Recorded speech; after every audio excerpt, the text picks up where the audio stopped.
दोस्तों, दौर था 1567 का, जब मुगल सम्राट अकबर ने चित्तौड़ के किले को जीतने की ठान ली। अपनी विशाल सेना के साथ उसने चित्तौड़ पर चढ़ाई की। उस समय चित्तौड़ का दुर्ग जयमल के नेतृत्व में 8000 राजपूतों, 40,000 किसानों और अपनी लोहे सी विशाल दीवारों के साथ खड़ा दुश्मनों की ताक में था। मुगलों ने आते ही सीधे किले पर हमला करने की कोशिश की।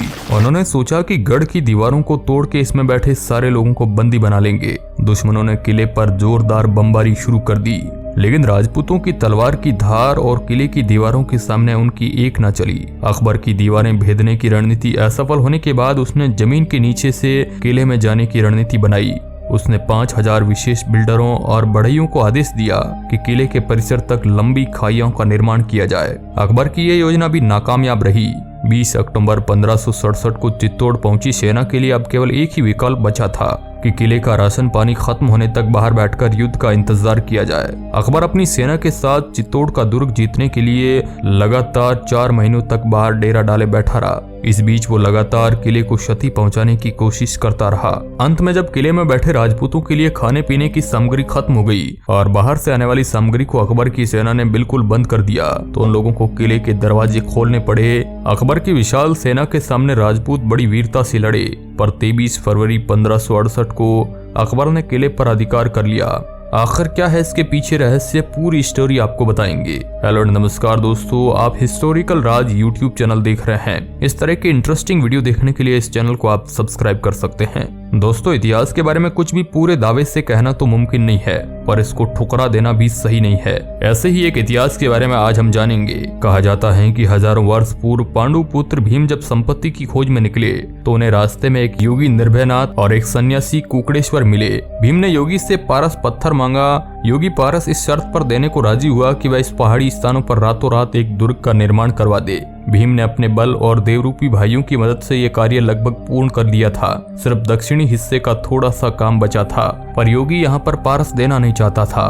उसने सन्यासी से मुर्गे की आवाज में बांग देने को कहा, जिससे भीम सवेरा समझकर निर्माण कार्य बंद कर दे और उसे पारस पत्थर नहीं देना पड़े। मुर्गे की बांग सुनते ही भीम को क्रोध आया और उसने क्रोध से अपनी एक लात जमीन पर दे मारी, जिससे वहां एक बड़ा सा गड्ढा बन गया, जिसे लोग भीमलत तालाब के नाम से जानते हैं। वह स्थान जहां भीम के घुटने ने विश्राम किया भीम कोड़ी कहते हैं। जिस तालाब पर सन्यासी ने मुर्गे की बांग की थी वह कुकड़ेश्वर कहलाता है। इस प्रकार की इसके पीछे मान्यता है, पर इतिहासकारों की दृष्टि से देखे तो इस किले का निर्माण मौर्य वंशीय राजा चित्रांगद मौर्य ने 7वीं शताब्दी में करवाया था और इसे अपने नाम चित्रकूट के रूप में बसाया भारतीय धरा पर बनाई है।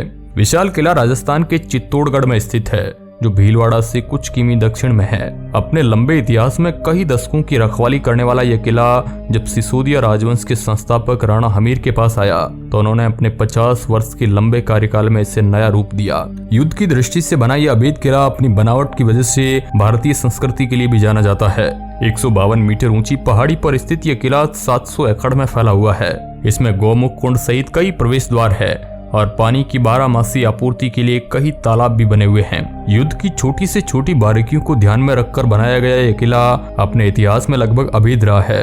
अपने पुराने इतिहास के कारण यह किला कई ऐतिहासिक घटनाओं, युद्धों और कई महान शासकों का साक्षी रहा है। 1303 ईस्वी में दिल्ली सल्तनत के अलाउद्दीन खिलजी द्वारा तहस नहस किए जाने तक ये किला अजय माना जाता था, लेकिन क्रोध और सनक से भरे खिलजी ने इस किले की कायाकल्प ही बदल दी। किले के द्वार को तोड़ दिया गया, मंदिरों का विनाश कर दिया गया। उसके कुछ शताब्दियों बाद जब गुजरात सल्तनत के बहादुर शाह ने चित्तौड़ पर आक्रमण किया तो उसने भी किले की बुरी दुर्गति की। चित्तौड़गढ़ का यह किला अपने वीर वीरांगनाओं के गौरवशाली इतिहास और शत्रुओं के सामने झुकने के बजाय मर मिटने के लिए पूरे विश्व में जाना जाता है। इसलिए यह इतिहास के सबसे बड़े जौहरों का भी साक्षी रहा है। इनके जौहर की गाथाएं सदियों तक भुलाई नहीं जा सकती। चित्तौड़ का गौरवशाली इतिहास 3 जौहर का साक्षी रहा है। इनमें हजारों वीरांगनाओं ने अपनी आन बान शान की रक्षा के लिए हंसते हंसते धधकती आग की लपेटों में समाकर प्राणों की आहुतियां दे दी थी। इस किले में पहला जौहर सन 1303 में अलाउद्दीन खिलजी के आक्रमण के समय हुआ। रूप में अति सुंदर चित्तौड़ की रानी पद्मिनी के लिए कायल हुए खिलजी ने चित्तौड़ पर आक्रमण किया था। युद्ध में राणा रतन की हार के बाद उनकी पत्नी रानी पद्मिनी ने अपनी मर्यादा व राजपूती स्वाभिमान की खातिर किले में ही विजय स्तंभ के समीप 16,000 रानियों, दासियों और बच्चों के साथ जौहर की अग्नि में स्नान कर लिया था। यह बलिदान नारी स्वाभिमान की रक्षा का इस तरह का विश्व में सबसे बड़ा बलिदान था। आज भी विजय स्तंभ रानी पद्मिनी की वीरता का भली भांति बखान करता है। विजय स्तंभ के पास की जगह जौहर स्थली के नाम से जानी जाती है। चित्तौड़ का दूसरा जौहर सन 1535 में गुजरात के शासक बहादुर शाह के आक्रमण में हुआ। उस समय रानी कर्णावती ने संकट में दिल्ली के शासक हुमायूं को राखी भेज मदद मांगी थी, पर हुमायूं के आने में देरी होने के कारण शत्रु की अधीनता अस्वीकार करने वाली रानी कर्णावती ने 13,000 रानियों के साथ जौहर कर लिया था। चित्तौड़ का तीसरा जौहर 1567 में अकबर के आक्रमण में हुआ था। रानी फूलकंवर ने हजारों रानियों के साथ जौहर कर भारतीय संस्कृति को कायम रखा। बात करें आज के समय की तो इस किले में कई आकर्षक महल, स्तंभ, मंदिर और भवन बने हुए हैं। इस किले का पद्मिनी महल दर्शकों के लिए आकर्षण का मुख्य केंद्र है। सफेद रंग के इस महल में कई शीशे लगे हुए हैं। इसके अलावा यहाँ राणा कुंभा महल, फतेह प्रकाश महल भी है। ये महल किले के निर्माण के समय बनाए हुए सबसे पुराने महल है। कहा जाता है कि उदयपुर के संस्थापक महाराणा उदय सिंह का जन्म इसी महल में हुआ था। इस महल के अलावा इस किले के पास ही भगवान सूर्य देव का भी एक मंदिर भी है। चित्तौड़गढ़ किले के पास ही बैराज नदी भी है, जो पहाड़ियों के बीच अपने सुंदर दृश्य से ध्यान आकर्षित करती है। कहा जाता है कि एक वक्त था जब चित्तौड़ के किले में 84 जल निकाय हुआ करती थी, जिसमें राज्य के सभी लोगों के लिए जल आपूर्ति की जाती थी। किले के अंदर बने 2 स्तंभ, कीर्ति स्तंभ और विजय स्तंभ, पाषाणीय कला से निर्मित है, जो दिखने में बेहद ही सुंदर है। इन स्तंभों को बनाने में लगभग 10 सालों का समय लगा था। ये दोनों स्तंभ राजपूत वंश के गौरवशाली इतिहास का प्रतीक माने जाते हैं। तो दोस्तों, इस किले के बारे में आप क्या सोचते हैं, हमें कमेंट बॉक्स में जरूर बताएं। और इस तरह की ज्ञानवर्धक वीडियो आप देखना चाहते हैं तो आप हिस्टोरिकल राज चैनल को सब्सक्राइब कर सकते हैं। धन्यवाद।